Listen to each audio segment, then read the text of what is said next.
Welcome to the deep dive. Today we're tackling a really fundamental question. What makes someone an expert psychologist? Hmm.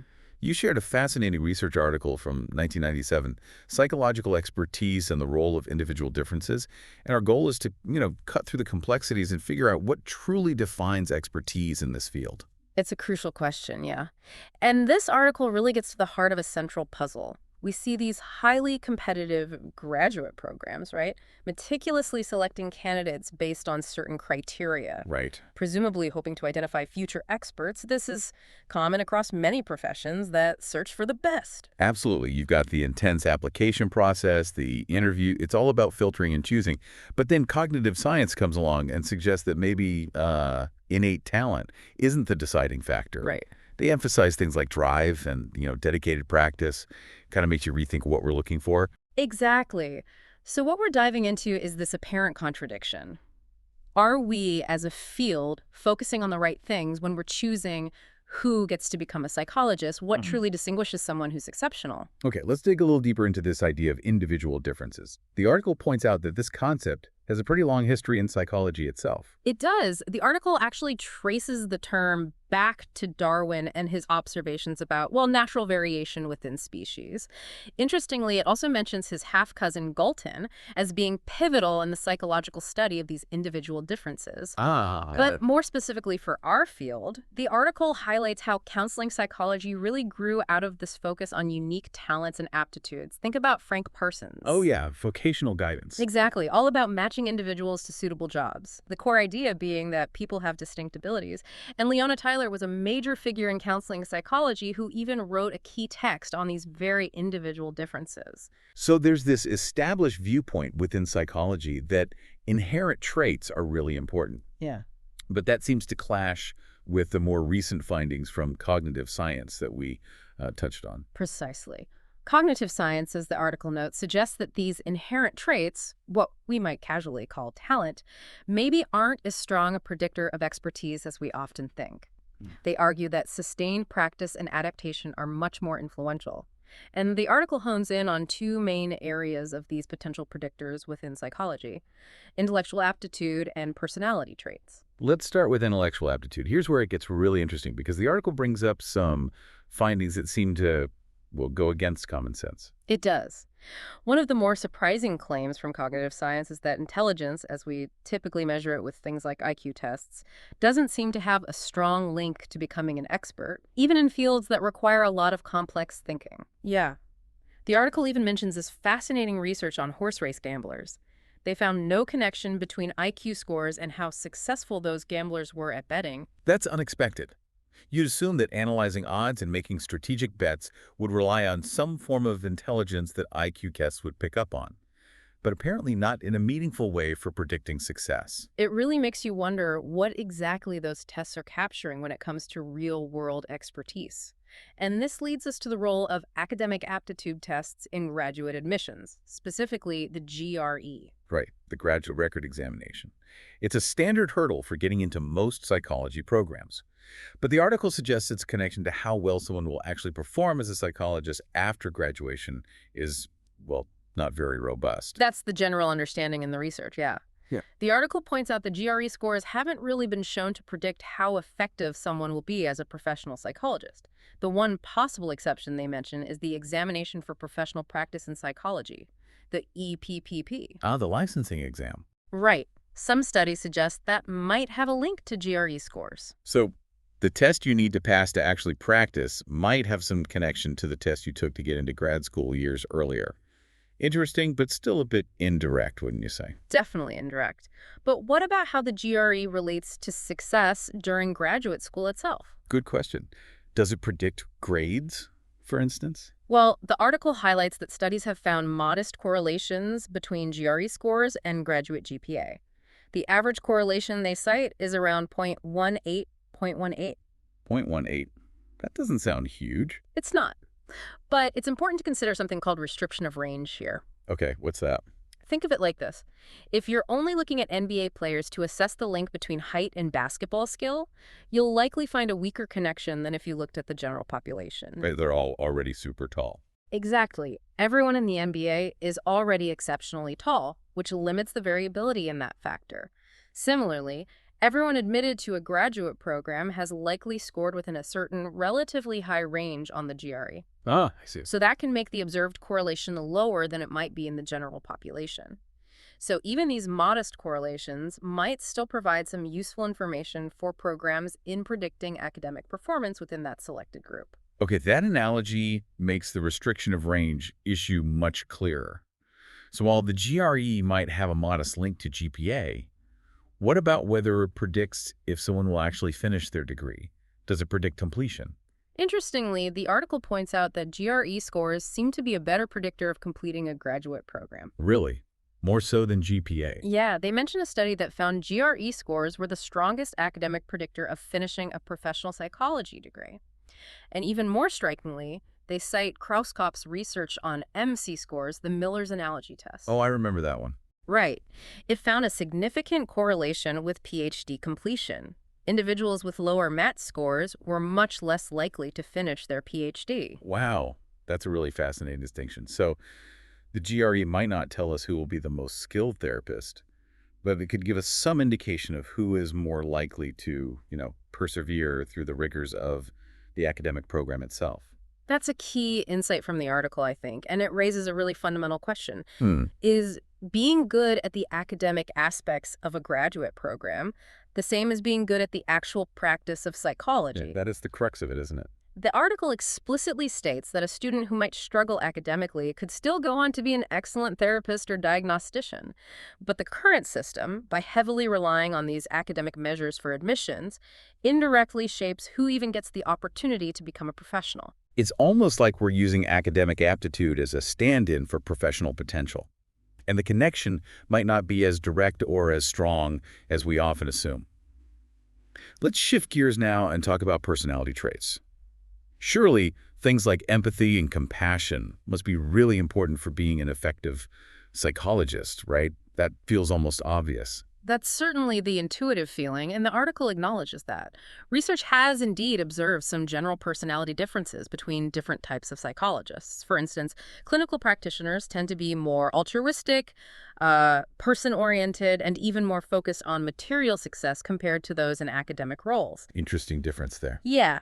However, the crucial point here is that these studies haven't found a clear and direct link between these general personality measures and actual expertise in the field. So while there might be some overall personality trends within the profession, those broad traits don't necessarily predict who will be the most skilled or effective in their practice. Exactly. And when researchers have tried to directly connect specific personality traits to how effective a counselor is, the article notes that methodological challenges have made it really difficult to reach definitive conclusions. So the science isn't quite there yet. It seems that way. We're left with this strong intuitive sense that traits like empathy, interpersonal sensitivity, being comfortable with uncertainty, and self-awareness should be important. But the solid research evidence strongly supporting that link is still somewhat lacking. It's almost a bit frustrating because it feels so obvious that those qualities would matter, but the science is struggling to definitively prove that connection to expertise. Well, the article proposes an interesting idea to help explain this: the threshold level hypothesis. Okay, threshold level. The idea here is that perhaps you need to have a certain minimum level of these crucial traits just to even begin to develop expertise. But once you're above that initial threshold, further increases in those traits might not necessarily lead to greater expertise. Ah, so it's like a necessary but not sufficient kind of thing beyond a certain point. Exactly. Training and focused practice might become the more critical drivers of skill development once you've met that baseline. So the takeaway here isn't that personality doesn't matter, but that beyond a certain foundational level, it's what you do with those traits through training that truly distinguishes experts. The article gives this really striking example of someone with antisocial personality disorder, someone who typically lacks empathy, likely not being able to become a truly empathic counselor, no matter how much training they receive. That really illustrates this threshold concept. It does. It suggests that while some initial inherent differences might set certain limitations, the capacity for growth and development through targeted training is significant for most individuals who are above that threshold. So where does this leave us in terms of understanding the role of individual differences in predicting who becomes an expert psychologist. What's the bottom line here? The article offers some cautious conclusions. It suggests that individual attributes might be more useful in predicting the speed at which someone develops expertise, assuming they've met those initial threshold levels. Okay, so how fast they get there, maybe. Potentially. Beyond that point, factors like motivation and persistence might be the more significant determinants of who truly excels. They draw a compelling parallel to athletes. Right, you mentioned that earlier. Yeah, pointing out that many of the physical attributes we associate with high-level athletic performance are actually the result of intense and dedicated practice, not necessarily pre-existing requirements for it. That's a really insightful way to frame it. It implies that the range of people who could potentially achieve expertise in psychology might be much broader than current graduate admissions processes might lead us to believe. Yeah. We might be filtering out people who could become great. Precisely. It challenges the idea that only a select few with certain innate characteristics are destined for expertise. But this then brings us to another really fundamental challenge that the article explores. How do we even define expertise in professional psychology in the first place? That's a huge question. You'd think we'd have a pretty clear answer to that. But the article argues that it's surprisingly difficult to pin down a clear and measurable definition. It really is, and it points out that despite a significant academic interest in the topic, evidenced by the number of entries in this PsycInfo database, a robust, widely accepted definition remains elusive. And these aren't just abstract academic debates, are they? This has real consequences. Absolutely. The lack of a clear definition has real-world consequences. The article highlights the impact on the job market for doctoral-level psychologists. If there isn't strong, consistent evidence that more extensively trained psychologists achieve significantly better outcomes than those with less training, Then why pay more? exactly, then insurance companies and managed care organizations are naturally going to favor the less expensive master's-level practitioners. It makes economic sense for them. That makes perfect sense from a cost-effectiveness standpoint. If the results are perceived as similar, why pay more for the same service? So the absence of a clear, agreed-upon definition of expertise directly affects the perceived value and marketability of doctoral-level psychologists. Precisely. The article also raises a really important point about how specific expertise actually is. It emphasizes that in most fields, expertise is understood to be domain-specific.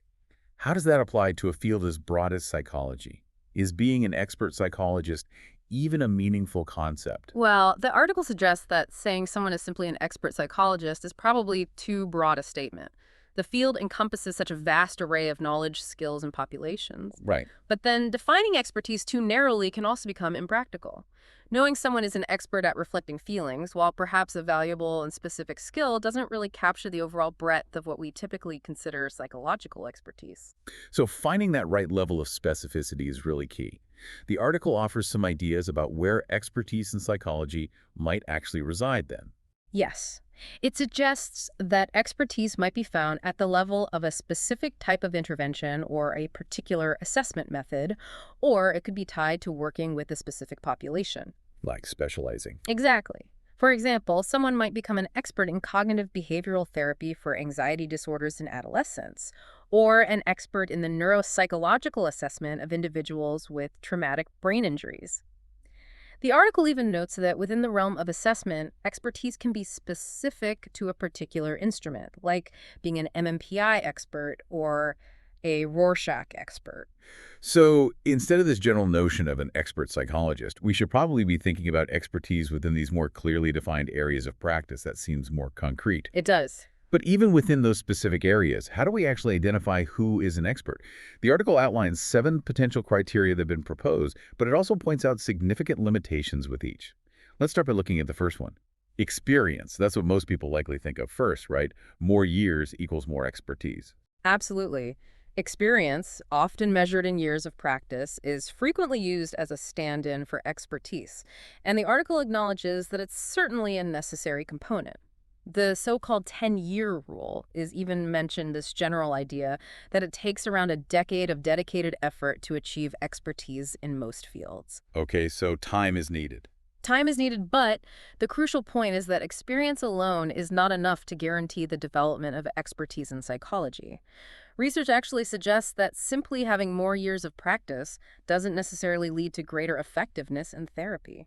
It comes back to that idea of deliberate practice again, doesn't it? That focused, purposeful effort with feedback rather than just passively accumulating hours. Exactly. The article emphasizes that deliberate practice is the engine that drives the development of expertise. And in psychology, as the article points out, we often lack the clear, immediate, and consistent feedback that's typical of experiential learning in other domains, like mastering a physical skill. Yeah, like learning to drive. You know right away if you mess up. Precisely. If you steer a car too sharply, you immediately feel the consequences. In therapy, the effects of our interventions are often less direct and unfold over time outside the therapy room, making it much harder to get that immediate, actionable feedback. The article suggests that psychological assessment might offer slightly more opportunities for direct feedback. How so? Well, trainers can use live observation, and they can compare diagnostic impressions with actual test data, providing more concrete feedback. Okay, so just putting in the years isn't enough. What about the level of formal training someone has received? Surely someone with a doctorate has more expertise than someone with a master's degree, right? That seems logical. It's another very common assumption, and the level of training is certainly related to experience. However, the article points out that the research doesn't clearly establish a strong link between the amount of formal training and actual therapeutic or assessment skills. Really, no clear link. It's debated. Some earlier research even questioned whether graduate training even enhances therapeutic skills, and many reviews since then, with some notable exceptions, have found no clear, consistent relationship between the level of professional training and how well clients ultimately do in therapy. That's quite a provocative finding. Right. The article even mentions the well-known Strupp and Hadley study, Nice. which found no significant difference in treatment outcomes between experienced doctoral-level therapists and college professors who had no clinical training but were just known to be caring individuals. That's a really striking result that challenges our assumptions. It really does. It makes you question the automatic assumption that more years of education directly translate to better outcomes for clients. Now, the article does note that when you look at the process of therapy, things like the quality of the working alliance between therapist and client. Okay, the relationship itself. Right. There have been some links found there to the level of training. And trainees do tend to make predictable shifts in their therapeutic style as they gain more experience. But when it comes to the ultimate effectiveness of the therapy, whether clients actually get better, the connection to the level of training is, well, less clear-cut. This leads us to the third potential criterion, demonstrated effectiveness. It seems logical that an expert psychologist would consistently achieve positive outcomes with their clients. But based on what we've just been discussing, this also seems problematic as a way to define expertise, doesn't it? Exactly. The somewhat surprising finding that novice psychologists often show similar or even sometimes greater effectiveness compared to their more experienced or better trained colleagues makes effectiveness a challenging criterion to use for reliably defining expertise. It's counterintuitive, but the research seems to point in that direction, complicating the picture. This is really challenging a lot of our traditional ideas about what makes someone an expert in any field, let alone psychology. The next criterion the article brings up is aesthetics. This is a bit of a more abstract concept. What do they mean by that? It is a bit abstract. The idea here is that there might be something about the way an expert psychologist practices that is inherently pleasing or elegant to observe, similar to watching a highly skilled dancer or musician. It's about the artistry and flow of their work, not just the outcome. Like a certain finesse. Kind of. The article uses the example of early research on how people rated counselor empathy. It seemed that raters often judged the quality of the response based on a general sense of what good counseling should look like, rather than necessarily needing to know the specifics of what the client had said to judge if the empathy was accurate. That's right. It suggests that there might be an unspoken shared ideal of how a skilled counselor should behave and interact with a client, almost like a performance standard. Exactly. Over time, experienced clinicians might gravitate towards these shared perspectives and techniques, reflecting the adoption of this common aesthetic of good practice. So there's this almost intangible sense of what expert practice looks and feels like, even if it doesn't always directly translate into significant differences in measurable outcomes. Yeah. Okay. The fifth criterion is perceptions of others, which brings in the social element of expertise. Reputation, basically. Exactly. Expertise can be socially constructed based on a psychologist's reputation within the field or how clients perceive them. And importantly, these perceptions can be influenced by a wide range of factors that might not be directly related to their actual effectiveness. Like what kind of factors? Well, pew judgment is one form of this, such as when a psychologist earns diplomate status from the American Board of Professional Psychology, ABPP. This involves evaluation of their performance by senior professionals in their area of specialization. Okay, so that's a structured peer review. It is, but the article points out that even then, the reliability and validity of these assessments aren't entirely clear. And more informal peer judgments can be influenced by things like someone's professional network, how much they publish, or even just their presentation style at conferences. Right, things that aren't necessarily about skill with clients. And what about client perceptions? Absolutely. And client perceptions of expertise are even more complex and can be influenced by various factors: the therapist's demeanor, the office setting, maybe even things the article mentions that may not have a direct bearing on the psychologist's actual skill level.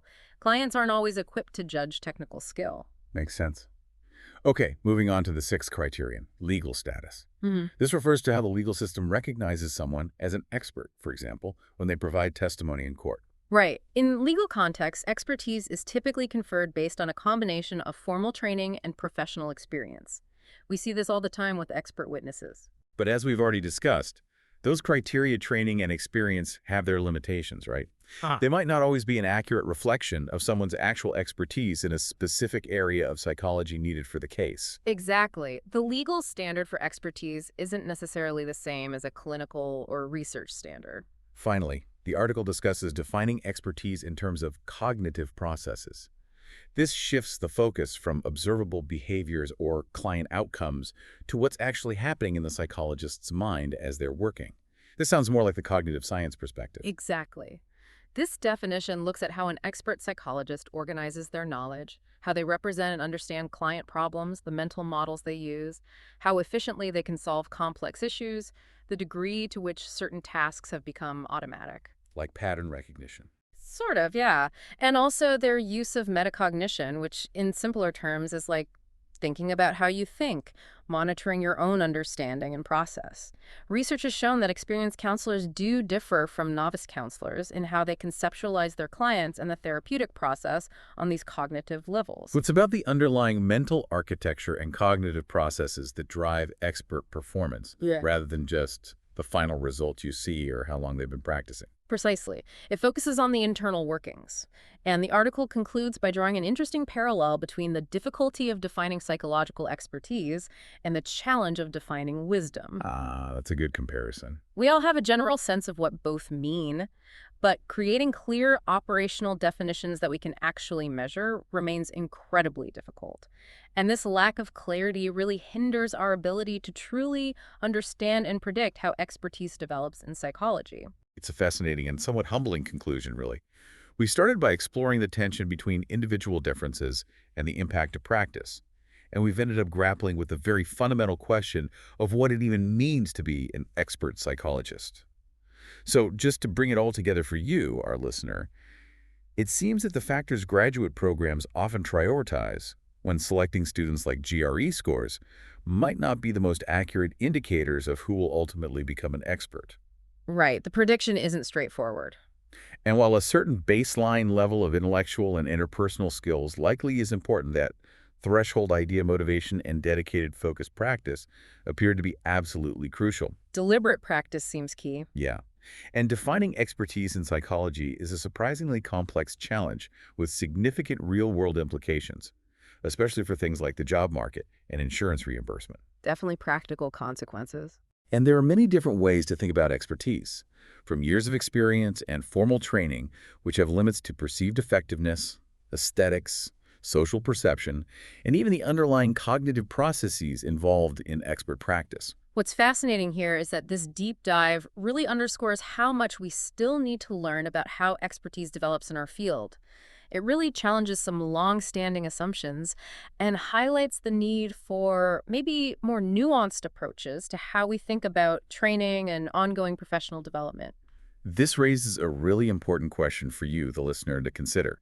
Given all these complexities and challenges in defining and predicting psychological expertise, how might our understanding of training and professional development in this field need to evolve in the future. Yeah. Perhaps placing a greater emphasis on developing specific cognitive skills and fostering deliberate practice, rather than solely relying on initial aptitudes or simply accumulating years of experience, could be a more effective path. That seems like a direction worth exploring.